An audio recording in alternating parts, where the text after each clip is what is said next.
In the rolling hills of Nandi, where the morning mist touches the earth like a whispered blessing, lived a beautiful 15-year-old Nandi girl named Chebet.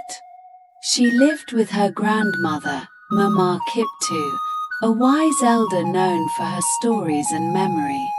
That morning, as the sun painted the sky gold, Chebet sat beside Mama Kiptu, unaware that her journey to become a voice of peace had already begun.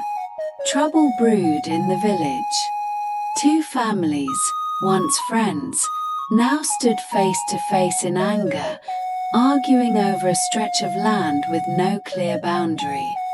Spears were gripped tightly. Voices rose like thunder. The fig tree, sacred and ancient, watched in silence. The elders gathered under the fig tree to settle the dispute. They had seen many conflicts in their time, but this one threatened to divide the village. Chebet stood quietly in the background, watching, listening. Her eyes held questions. Her heart, a sense of purpose.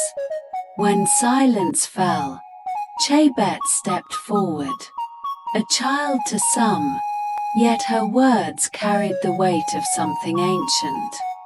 Chebet said, "My grandmother remembers the stones that once marked the land. Let me find them." The elders were stunned, but Mama Kiptu nodded and said softly, "Let her try." That night, Chebet dreamed of the ancestors. Beneath a glowing fig tree, they stood with gentle eyes, pointing toward a termite mound in a forgotten field. Their voices were wind, their message clear. Chebet awoke with purpose. With a digging stick in hand and her grandmother's stories in her heart, Chebet walked the fields. She searched not just with her eyes, but with memory. Each step took her deeper into the land of the past. Then, there it was. Beneath a tall termite mound, Chebet uncovered white stones, placed long ago by ancestors to mark peace. The crowd stood silent, some with awe, others with shame. Chebet had brought light to what was buried. The two families lowered their weapons. They embraced, and peace, long buried, rose like the morning sun. Chebet had done what no warrior could. She had reminded them who they were. That evening, Chebet was seated at the center of the village.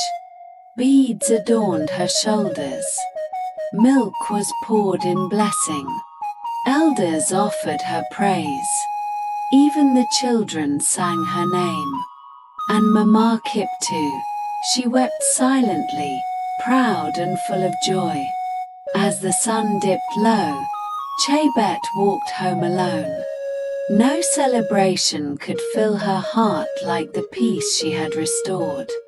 Her basket in hand, her feet dusty from truth, she was no longer just a girl.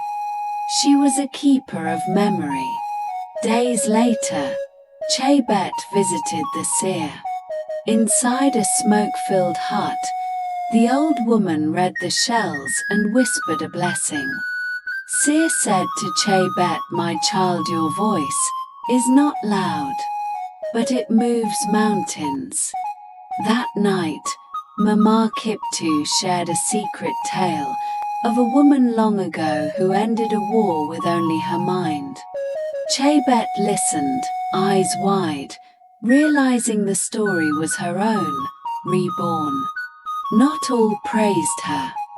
Some youth mocked her, called her lucky or naive. But Chebet did not flinch.